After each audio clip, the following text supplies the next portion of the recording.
अस्सलाम वालेकुम। मैं किस कॉइन पे ट्रेड करता हूं और सबसे ज़्यादा मुझे प्रॉफिट कब होता है और लॉस कब होता है, आज की इस वीडियो में आपसे अच्छे से बात करूंगा। आपने वीडियो शुरू से लेकर आखिर तक देखनी है।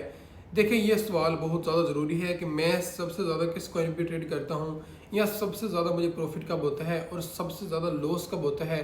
आप किस कॉइन पे ट्रेड करें तो आप सेफ रह सकते हैं। हाँ, ये बात भी है। देखो, न्यू ट्रेडर कोई भी ट्रेडिंग करेगा, चाहे वो स्पोर्ट करेगा चाहे वो फ्यूचर करेगा, वो किसी भी ऐसे कॉइन को बाई करके रख लेगा जो बाद में उसको प्रॉफिट नहीं देता, उसको लॉस ही देता रहता है। चाहे वो स्पोर्ट में बाई करे चाहे वो फ्यूचर में लॉन्ग करे, ये बड़ी बात है, लेकिन ये सबके साथ होता है। तो मैं आज आपको बताऊंगा कि अगर आप न्यू हैं या आप ओल्ड हैं, आप कैसे सेफ प्ले कर सकते हैं। मैं ये लाइन बहुत कहता हूँ कि हमेशा आप सेफ प्ले क्या करें। अब सेफ प्ले आपने कैसे करना है ताकि आपको लॉस ना हो, और मैं आपको बताऊंगा कि मैं किस कॉइन पे ज़्यादा ट्रेड करता हूँ। मैं ट्रेड करता हूँ बीटीसी पर, बिटकॉइन पर मैं सबसे ज़्यादा ट्रेड करता हूँ। चाहे मैं उसको लॉन्ग करूँ, चाहे मैं उसको शॉर्ट करूँ, चाहे मैं उसको स्पॉट में बाई करूँ, तो आपने हमेशा बीटीसी पर फोकस करना है, बीटीसी पर आपने ट्रेड करनी है।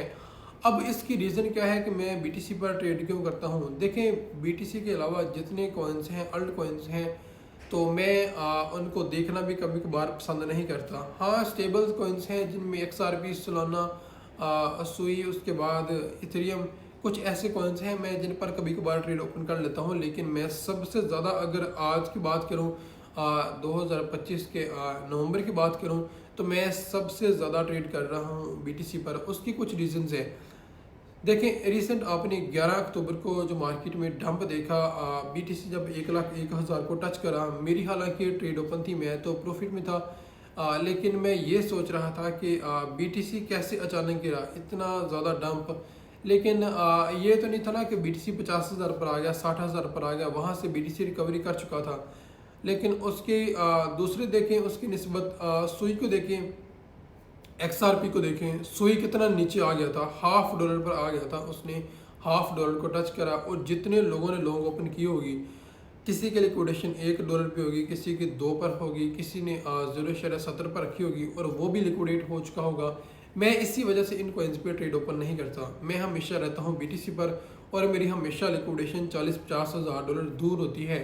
ऐसा नहीं है कि मैंने अगर बीटीसी को लॉन्ग किया है 1,10,000 से और मेरी लिक्विडेशन पड़ी है 1 लाख पे, नहीं, दूर होती है काफ़ी। 40-50 हज़ार कह लें या 60,000 कह लें। अगर मैं बार बार डीसी करूँगा तो मैं बाद में भी उसको मैनेज कर सकता हूँ। अगर मार्केट में काफ़ी बड़ा क्रैश भी आ जाता है, लाइक 70,000 पर बीटीसी आ जाए या 65,000 पर आ जाए, तो मैं उसको मैनेज करके 30,000 पर, 40,000 पर रख सकता हूँ।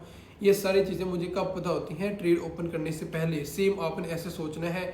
अगर आप न्यू हैं तो आपने सिर्फ और सिर्फ बीटीसी पर फोकस करना है, बीटीसी पर आपने ट्रेड ओपन करनी है।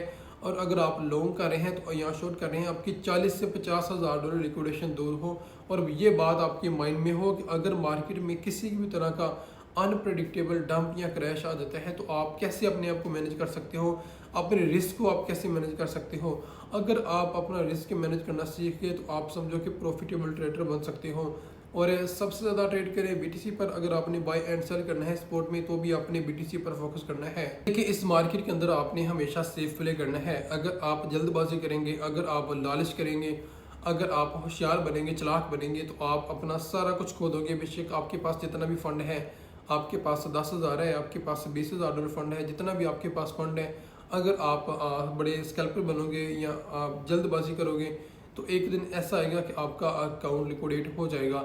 उसकी रीज़न ये है कि अब कुछ लोग एक टाइम पे 4 से 5 ट्रेड ओपन कर लेते हैं, ये सोच कर कि मैं सेफ प्ले कर रहा हूँ, मार्जिन थोड़ा थोड़ा यूज़ करता हूँ।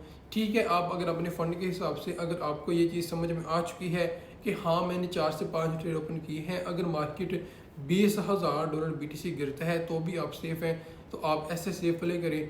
ऐसा नहीं है कि आपने सोल को लॉन्ग कर दिया $200 के मार्जिन से, $100 के मार्जिन से, और आप समझ रहे हैं कि आपके पास फंड अच्छा है।